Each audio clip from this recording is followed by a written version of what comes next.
Okay, so I'm outside again. That's the thing. Let's look at the whole coronavirus. Let's look at the whole aspect of what our country is going through at this point in stage, and really just assess where we are. The question begs that a lot of people are talking about is lockdown or no lockdown. 29% unemployment rate. We've got a very large industry of unskilled workers and grant recipients.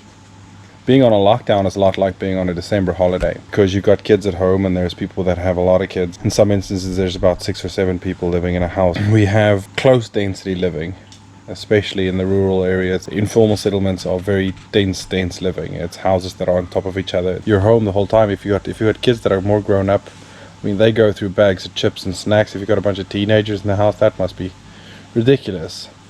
Now you're looking at food and alcohol and cigarettes and everything that had to be bought for 21 days.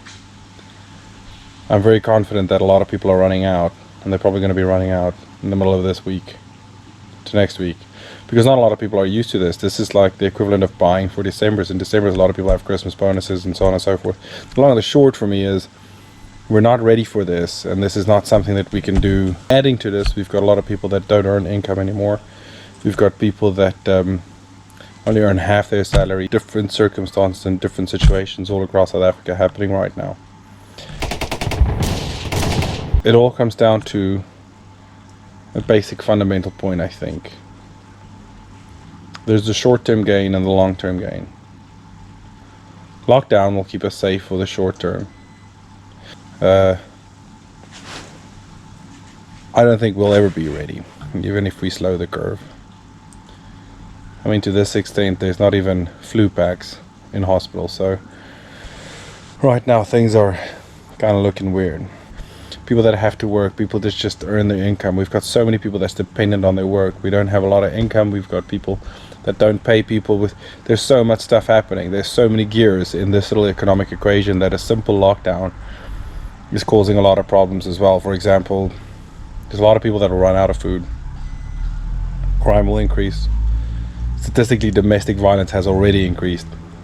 A lot of the police reports come through that they can't even attend to most of the domestic violence that happens. That includes children being raped at home, etc., due to alcoholics and pressure and tension.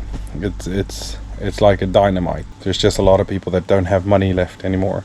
If you're the type of person whose income is completely finished by the 28th because you're in debt or so on and so forth, I don't see how you're going to survive the 21 days. But anyway, the short-term repercussions of this also is our economy is failing. We've already been in junk status. I mean, we can't really afford all the small businesses really losing this as well. Unemployment will rise because there's a lot of people that will let go of personnel. For the short term, might be better for us for the 21 days, but for the long term, if they extend this, we're fucked.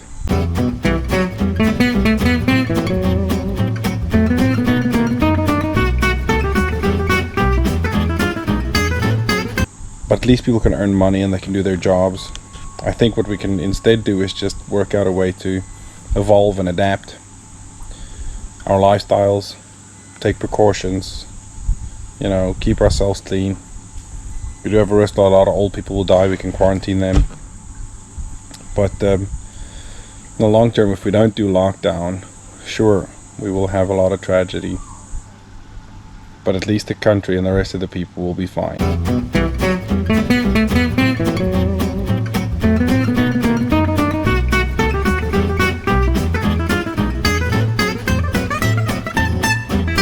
Now, the solutions to a lockdown, if we want to keep the lockdown going, is allow booze and cigarettes at least to calm the nerves of all the people that are not. Allow us to jog and so on and so forth. Just make sure that we stick strict rules to social distancing. Basically, we can still have the lockdown, but we can just downscale it. For example, we can have security checks in towns. Where I live, for example, let's lock down my town. Okay, and set up a testing station and make sure that everybody gets tested. We got the statistics of this down, and let's see, make once a week everybody just kind of sends in their fever or something. We have technology, we can WhatsApp it in, and we just make sure we keep our statistics safe. Right. Non-lockdown situation, we say tax exemption. So every donation made by large corporations towards hospitals and schools for the prevention, you can get a full tax rebate in terms of whatever you donate. Basic enforcement rules in the public. If we don't have a lockdown, I think we can keep each other safe, and I can keep ourselves safe by just following basic procedural rules. I like the idea that we say, okay, so there's so many shopping centers there where you can email and order in. I think Checkers and all these guys can spend a lot of overheads on making food delivery available instead of the shops itself, and rather get the staff to do deliveries, etc., etc., going to packaging like Amazon or whatever those companies are. But at least then it would be a non-lockdown, but that's the way you mitigate it. You mitigate it by getting your employees to a safer distance. I mean, a lot of the companies can work from home. There's a lot of people that can work from home. We don't need to lock down this or anything. This is not necessarily essential for the rest of our existence. So, I don't know. Your opinions would be appreciated. Comment them, share this, and let's see what the outcome is and what everybody thinks.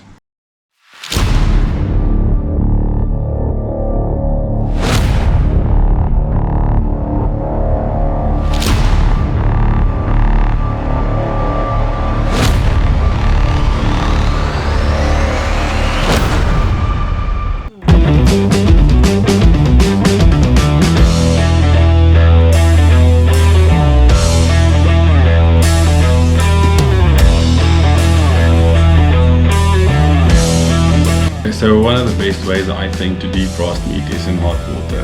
I know it sounds like something weird, and I know it sounds like a bit of a waste of water, but I think it's the best way to defrost meat. A microwave just totally ruins it because it really starts to cook it and so on and so forth. So hot water, some good steaks here.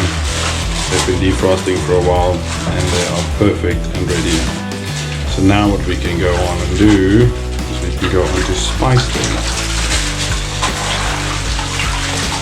I take them out of the bag and I kind of keep the bag open because I want the water to go into the whole thing. Now, to be absolutely honest, what really hot water would do is kind of sear the outside, which I can't like because it keeps a lot of the juices on the inside, which is not a bad thing. I know a lot of people don't like it. Okay, so yeah, I like using this. The chili and the garlic is really good. That's just the base. What we're going to do is we're kind of going to coat it in almost like a dry rub type of thing. Right? This is a big piece of fat that are left on the outside. You got a ton of sinew in there. This is a frozen piece of meat, but that's good because we are going to use some to most of it.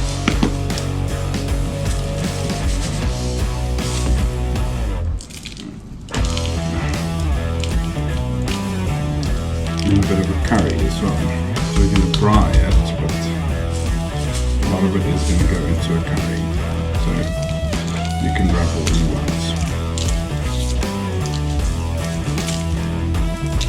Really good flavour.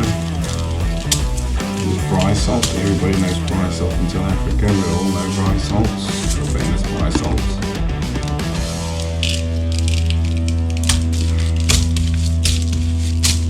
And you just want to give it a good rubbing of everything. And then I like this. This is a no MSG aromat. Well, people can say what they want about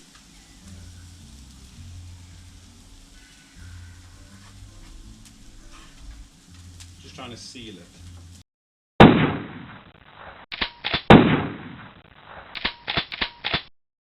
God keeps his eye on us, and he used to lean upon me as I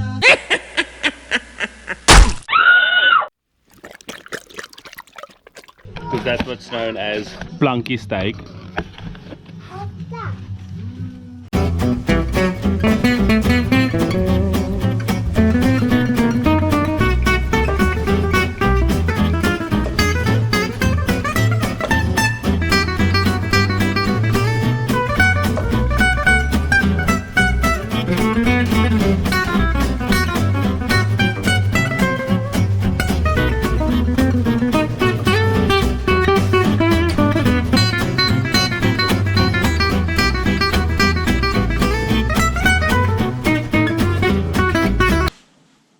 is the new flag of the Bunnyland.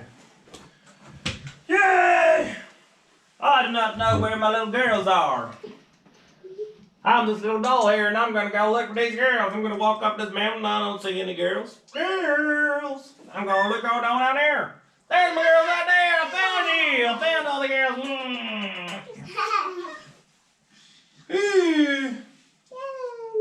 My name is Father Bunny and I want to look for the little girls. I'm going to walk all over the mountain. What is this? There's the little girls! I think I found the little girls! Girls, what on earth are you doing down here? My little sis, go hide.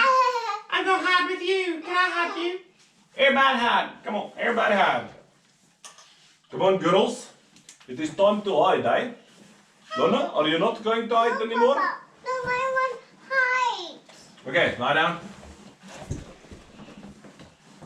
This is little Russian squirrel. She is going to come here and say, where are you going to hide? Why aren't you hiding, little girl? I will be tickling you. Look here, what is this underneath the matter?